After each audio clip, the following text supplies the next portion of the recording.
Meet Tom. Tom just pulled out of the dealership in a 2025 high-performance SUV. It's sleek, it's silent, and it cost him $85,000. To Tom, it's a masterpiece of engineering.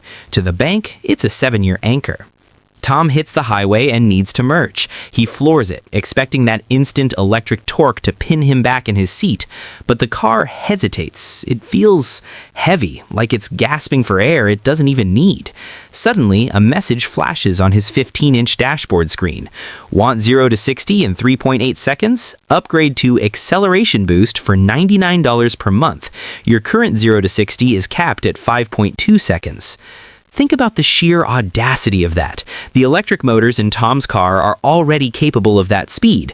The battery has the juice, the copper wiring is thick enough, the hardware is physically bolted to the frame of the car he owns.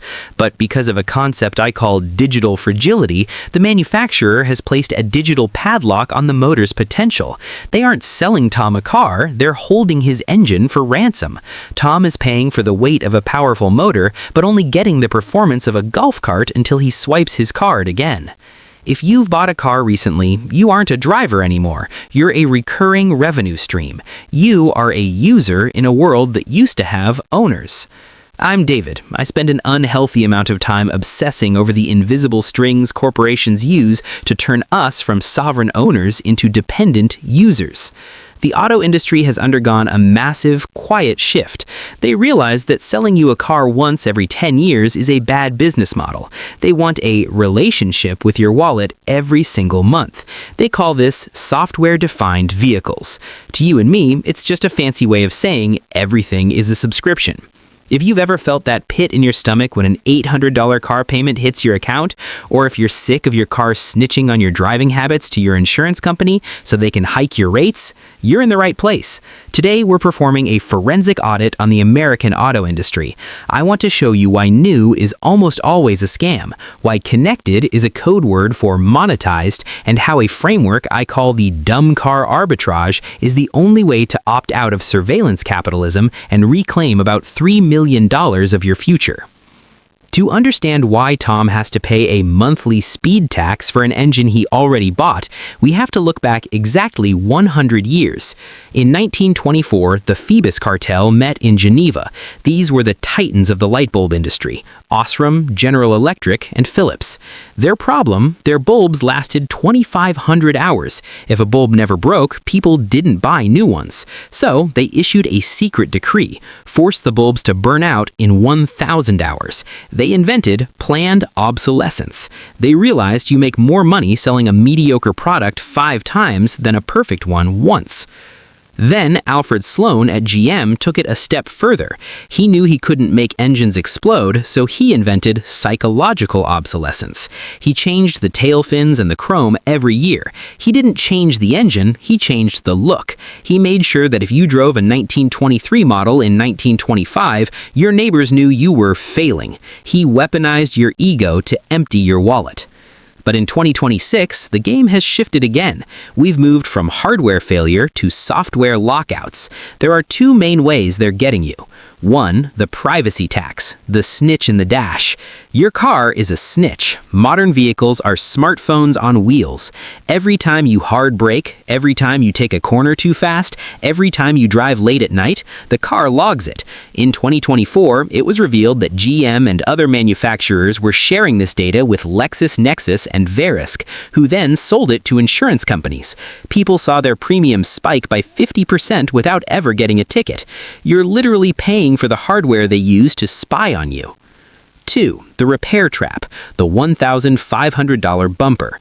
A broken sensor in a plastic bumper used to be a $50 fix. Now, it's a $1,500 calibration event. The software is proprietary. If you don't take it to the authorized dealer, the car's computer will reject the new part. This is rent-seeking. When you buy a connected car, you aren't buying a vehicle. You're signing a subscription to poverty. Let's look at the new car trap by the numbers. The average monthly payment right now is hovering around $730. By the time you add in the higher insurance premiums for a new brand vehicle and the premium gas these tiny high-pressure turbo engines require, most people are bleeding $900 a month. The second you drive off the lot, you lose 20% of the value. If you bought a stock and it tanked 20% in 60 seconds, you'd call the FBI. In the car world, we call that a celebration. We take a picture for Instagram with a giant red bow. Here is the ghost wealth you're destroying. If you are 25 years old and you take that $900 payment and dump it into a basic S&P 500 index fund instead of a depreciating hunk of metal, what is that worth at 65? Monthly contribution, $900. Time, 40 years. Total, $3,108,000. You aren't driving a Ford Explorer or a Tesla Model Y. You're driving your beach house. You're driving your ability to retire a decade early. Every time you see a luxury SUV in traffic, don't be jealous, feel pity. That driver is piloting a $3 million liability that is slowly evaporating their freedom in exchange for a new car smell and horsepower they don't even own. So how do you win? You use the arbitrage. A car's value falls off a cliff in the first 4 years. By year 5, the car has lost roughly 60% of its price tag, but it still has 80% of its life left. That is the sweet spot.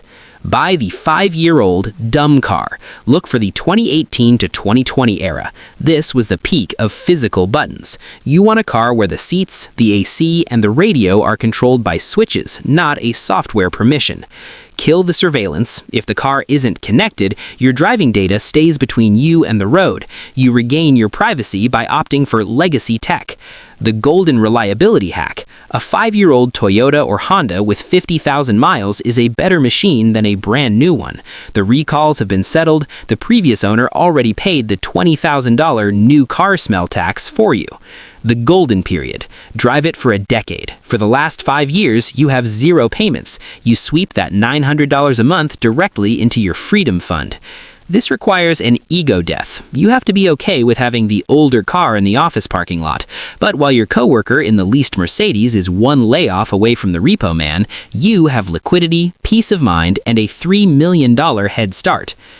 The system needs you to keep upgrading, keep consuming, and keep paying subscriptions so the corporate bottom line doesn't flatline. You are being used as the fuel for their engine. The dumb car arbitrage is more than just a financial hack. It's a small act of rebellion. It's how you keep your money in your pocket and your private life private. Stop loving the car and start loving the freedom. If this changed how you look at the dealership, send it to someone who's about to sign a 7-year loan they can't afford.